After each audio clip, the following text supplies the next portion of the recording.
único mi is to cut it trabajo es out. precisamente So descubrirlos. patients with Los pacientes que presentan hipertensión intracraneal también suelen presentar un dolor agudo en toda la cabeza. Tienen problemas de visión, en ocasiones diplopia y, como he dicho, pueden también acúfenos pulsátiles, que se describe más como ese soplo silbante, ¿no? O sea, como un soplo que va al ritmo del latido del corazón. Existe otra cefalea que empeora cuando nos ponemos de pie y que se alivia cuando nos tumbamos. Se alivia por completo cuando uno se tumba, pero en el momento en el que te pones de pie, vuelve. Aquí podemos ver el cerebro y aquí vemos la médula espinal. Este es el líquido encefalorraquídeo que fluye a través de esta parte, de tal modo que todo el cerebro y la médula espinal están como en un compartimento cerrado con el líquido. Básicamente todo flota en ese líquido. Si se produjera una fuga en cualquier punto, en cualquier área, la presión en el interior bajaría.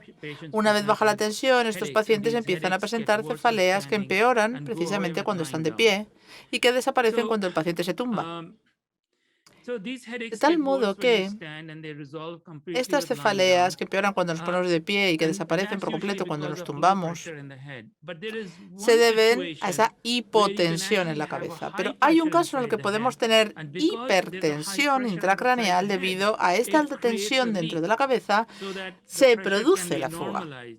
Y porque de esa manera el cuerpo intenta normalizar la tensión endocraneal, de tal manera que estos pacientes pueden cursar este tipo de cefaleas debido a hipertensión intracraneal o a una fuga de líquido. Es difícil de descifrar. Hay quien te dice, mis cefaleas empeoran cuando toso y además noto un cosquilleo en manos y pies. Me cuesta tragar, tengo una sensación de que me ahogo. Esto es lo que se conoce como un síndrome de Chiari o malformación de Chiari.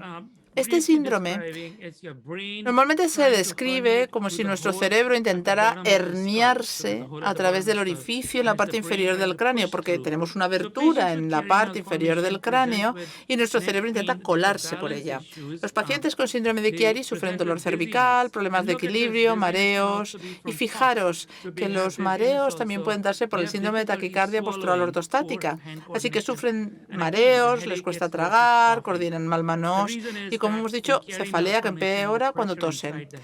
Motivo es que cuando tienes este síndrome de Chiari aumenta la tensión intracraneal, por lo que presentan los mismos síntomas que una hipertensión intracraneal, como hemos mencionado antes. Esta es una situación muy frecuente, en la que los pacientes se quejan de que la cabeza me pesa demasiado para el cuello. Así que la cabeza empieza a parecer cada vez más y más pesada a medida que avanza el día. Normalmente a finales de la jornada les pasa esto mucho.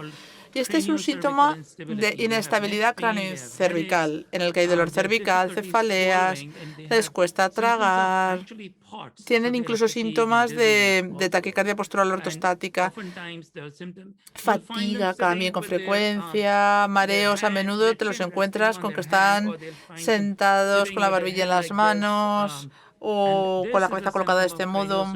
Este es un síntoma de inestabilidad craneocervical, en el que la columna y el cuello no están estables. Recordad que muchos de estos síntomas se solapan entre distintas enfermedades. Podemos encontrar mareos en síndrome de Chiari, en inestabilidad craneocervical, en síndrome de taquicardia postural ortostática, también en síndrome de activación mastocitaria. Así que es un dilema en sí intentar averiguar qué es realmente lo que provoca el problema. Una de las cosas más importantes que tenemos que entender es el microtraumatismo. Cada vez que yo me pongo de pie y camino desde mi casa una manzana, pues estoy usando y desgastando el cuerpo, porque hay tejidos que se cansan, mi cuerpo inmediatamente los repara, pero a los pacientes con el Lerdan les da la diferencia, es que en su caso sufren un mayor desgaste, precisamente porque su tejido es más suave. Como este tejido es más suave, tarda además más tiempo en cicatrizar. Por ese motivo, cuando estamos haciendo actividades con movimientos repetitivos, como pasar la aspiradora o cortar los alimentos que vamos a cocinar, limpiar el polvo, pues suelen tener un dolor que va en aumento. El motivo por el que he incluido esta diapositiva aquí es para que sepáis que hacer ejercicio con excesiva intensidad, incluso ejercicio hasta llegar al límite personal, pues eso no es una buena idea. Porque uno de los principios del ejercicio en pacientes con Ehlers-Danlos es siempre mantenerse por debajo del límite personal. Este es el motivo, pues, que no queremos causar gran cantidad de microtraumatismo. Esta es una imagen que quería mostrarles. Aquí vemos un músculo normal, y mientras que a la derecha vemos el mismo músculo, pero una persona con Ehlers-Danlos, donde podemos ver cómo hay muchos microtraumatismos y el músculo, por lo tanto, se ha quedado completamente dañado. En la parte de abajo vemos aquí una imagen de un tendón y podemos ver ese ligamento, ese tendón aquí, parte del mismo está dañado. Esto es lo que vemos en un paciente con Ehlers-Danlos, ¿no? Con lesiones microscópicas en tejidos y tendones. Uno de los principales problemas que siempre hemos tenido y que veo con frecuencia son sus luxaciones en las costillas. Este dolor que causan es insoportable. Es un dolor atroz. Y quiero mostraros por qué sucede. Como podéis ver aquí, esta es una anatomía normal. Aquí están las costillas que se articulan con la columna dorsal en la espalda. Podemos ver cómo las costillas constituyen, por lo tanto, una articulación con esa columna dorsal en la espalda. ¿Qué sucede? Bueno, que como en cualquier otra parte, si doblamos la columna, las articulaciones se quedan más sueltas y las costillas se pueden salir de su sitio. Así que cuanto más flexionamos la columna, pues lo hagamos a la izquierda o hacia la derecha, pues el movimiento hará que las costillas de esta zona se vayan saliendo de su articulación, generando esa subluxación de costillas. En esta imagen quería mostraros que cuando hay un movimiento lateral, derecha o izquierda, en este caso, a la izquierda, esto hace que las costillas del lado derecho se salgan y se produzca la subluxación. Otro problema frecuente que veo con bastante frecuencia es el síndrome de médula anclada. Espero que haya alguna ponencia sobre el tema en la conferencia. Estos pacientes tienen dolor de espalda y no hay ningún otro motivo que explique el dolor, porque, bueno, tienen también problemas con la vejiga, debilidad en las piernas. De hecho, las piernas cada vez son más débiles a medida que van cambiando y a veces hasta también tienen calambres en los músculos de la pantorrilla. Es habitual que estos pacientes con síndrome de la médula anclada presenten este tipo de síntomas. Por lo que quiero mostrarles qué aspecto tiene este síndrome. A la izquierda vemos una columna normal, ¿no?, que termina justo en L1 y vemos justo debajo de L1 como hay como un filamento en un terminal suelto que se ha quedado ahí. Y el motivo por el que esto se ha quedado suelto es que según vamos creciendo, a medida que crecemos, pues todo nuestro cuerpo se mueve con nosotros. Si bien a la derecha vemos el síndrome de médula anclada, en el que el filamento está anclado a la parte inferior de la columna, por lo que está en ese momento ejerciendo presión sobre la médula espinal y de ahí vienen todos los síntomas. Lo que quiero destacar es que la resonancia magnética no es una herramienta muy útil a la hora de diagnosticar un síndrome de médula anclada, porque los médicos van a rechazar el diagnóstico diciéndote, pero si es que no aparece una resonancia magnética. Es que realmente no aparece una resonancia magnética. En muy rara ocasión lo vemos en una resonancia. El diagnóstico lo puede hacer un profesional que conozca muy bien el síndrome y lo hace examinando al paciente en una exploración física.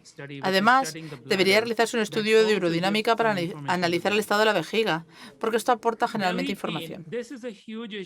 El dolor en la zona del abdomen es un problema importante. Yo creo que puedo decir que el 80% de mis pacientes presenta dolor abdominal. Es extremadamente común. Y voy a mencionar algunos de estos: la gastroparesia, que cursa con disminución de motilidad de estómago.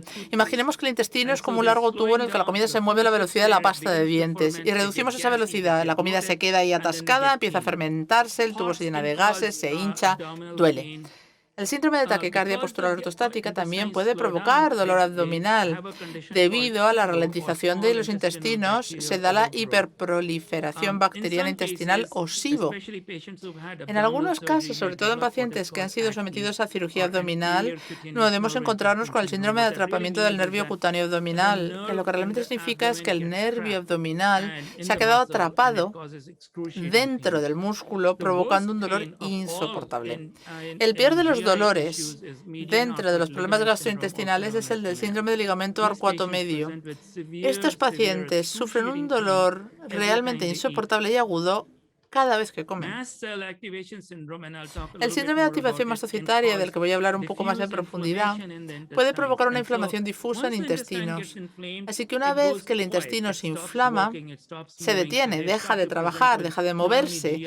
De repente, pues aparte de dolor gastrointestinal, también estos pacientes tienen hinchazón, náuseas y diarrea. He mencionado algunas dietas, las he incluido aquí en la lista, obviamente, para... Si tuviéramos que hablar de tratamiento, pues necesitaría dar otra charla completamente distinta. Pero bueno, dieta sin gluten suele funcionar bastante bien, dieta sin productos lácteos también. Lo que realmente ha funcionado muy bien es el dieta baja en los FODMAP, en esos 5 azúcares, aunque es un proceso complicado de explicar, pero en Google hay muchísima información. Ahora bien, si volvemos a nuestro cuerpo humano, dolor en los brazos, se puede ver a múltiples motivos. Puede haber una subluxación de las articulaciones, puede haber una tendinitis, podemos tener hiperextensión de los codos, que puede provocar un estiramiento de los nervios, podemos tener un síndrome de compresión del plexo torácico, que explicaría ¿cómo son estos? Este es el aspecto que tiene el dolor en el síndrome de compresión del plexo torácico. En este caso, el nervio se ha pinzado justo debajo de la clavícula y tiene este aspecto. Estos pacientes suelen tener mala propiocepción, no perciben correctamente dónde están colocadas las articulaciones, tienen que sujetar las cosas con mucha fuerza, acaban doliéndole los músculos pequeños de la mano por esto. Precisamente debido a la hiperlaxitud de los dedos, intentan utilizar aún más fuerza y acaban con dolor en la mano dominante. Algunas cosas que podemos utilizar en estos casos pues son guantes sin dedos de compresión, férulas para dedos que permiten estabilizar las articulaciones hiperlaxas, lo que me lleva al siguiente punto, que es el de las férulas y órtesis. Férulas y órtesis, bueno, veamos. El trabajo es mantener la articulación en una posición muy neutra, ¿no? Y de esta manera evitar la hiperextensión. Una de las preguntas o los problemas que tenemos es que los médicos dicen, pero no uses una órtesis, vas a debilitar los músculos. Y es que eso no es verdad. Las órtesis no rodean al músculo, sino a las articulaciones. No le hacen nada al músculo. Pero cuando alinean las articulaciones, lo que nos permiten es mover los músculos de una forma eficiente. Si tengo inestabilidad en la rodilla izquierda y no llevo órtesis, no voy a poder moverme. Me voy a quedar en la silla. Ahora bien, me pongo la órtesis, la rodilla va mejor, está más estable, puedo caminar más, pues utilizaré más mis músculos. Por eso precisamente las órtesis no hacen que los músculos se debiliten, al contrario, los fortalecen. Dolor en extremidades inferiores del cuerpo. Quiero también tratar este punto. Voy a tratar con el dolor en las extremidades inferiores, hablando pies y tobillos. Si presentas inestabilidad en pies y tobillos, pues también tendrás inestabilidad en las rodillas y caderas, ¿no? Y acabarás desequilibrando la columna. Cuando tienes dolor en las extremidades inferiores del cuerpo, empieza habitualmente con pies y tobillos. Empezamos por aquí. Vemos claramente cómo esta persona tiene pies planos. ¿Esto qué quiere decir? Que ha perdido parte del arco, ha habido un hundimiento de la bóveda plantar. Es largo de explicar y es bastante frecuente en pacientes con Ehlers-Danlos. Vemos cómo esta persona tiene los pies planos, ¿no? Ha perdido un poco ese ritmo a la hora de caminar. Cuando tienen esto, los tobillos son puntiagudas, vemos cómo se ha girado hacia los lados y debido a esto, cuando se pone en pie, no está apoyando el peso de forma correcta. No está bajando hasta los tobillos, por lo que acaba que estos tobillos sean aún más inestables. El mejor modo de resolver, en mi opinión, este problema de tobillos inestables es un uso de calzado adecuado. A mí me gustan los zapatos que cubren el tobillo, que tengan una horma ancha porque los dedos de los pies tienden a separarse, que tengan cordones y un buen soporte a lo largo de la planta. Este es el aspecto que tiene este tipo de calzado. A la izquierda vemos los de baloncesto, los de voleibol, también tenemos botas de montaña. Este tipo de calzado da mucho soporte a los tobillos y tienen que tener cordones. Aseguraros que tengan cordones. Ahora pasemos a las rodillas. Aquí podemos ver cómo la rodilla está hiperextendida, se va hacia atrás.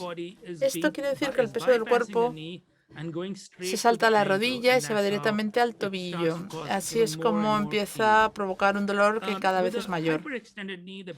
Cuando tienes una rodilla hiperextendida, el mejor tratamiento que podemos utilizar es el de la órtesis de rodilla o rodillera. Una órtesis de rodilla debería tener una cinta en la parte superior y otra en la inferior. Por lo tanto, dos cintas o tiras en los laterales también que evitan la hiperextensión de esa rodilla. Así que esta es una rodilla normal, esta es una rodilla inestable y la clave es colocarlo como si hubiera un donut en la parte delantera que evita que la rótula se salga de sitio. Vamos a hablar un poquito de síndrome de taquicardia postural ortostática. Sé que hay un ponente que va a hablar de esto y de disautonomía en profundidad. Los pacientes con este síndrome presentan mareos, síncopes, hemos hablado de cefaleas y de problemas cervicales en los que tenemos mareos y síncopes. Las palpitaciones se suelen dar cuando uno se pone de pie, básicamente, bueno, se marea un poco, se le va la cabeza, el corazón empieza a latir más deprisa. Pero quizá el problema principal que tienen estas personas es la fatiga. Uno de los problemas del síndrome de taquicardia postural ortostática es el hecho de que quizá no llega suficiente oxígeno a los tejidos. Normalmente, cuando resuelves este problema, la fatiga mejora, en el sentido de que se bajan sus niveles. Tienen cefaleas, no es un enorme problema, únicamente aparecen cuando se ponen de pie, desaparecen cuando se tumban, tienen obnubilación y lagunas mentales, debido a que obviamente no llega suficiente oxígeno al cerebro, por eso lagunas mentales. También puede deberse a que el corazón late muy deprisa y está generando una sensación de ansiedad, activando esta descarga adrenérgica, y por eso muchos pacientes reciben un diagnóstico equivocado de estar sufriendo crisis de ansiedad cuando no es eso. Es una manifestación del síndrome de taquicardia postural ortostática o disautonomía.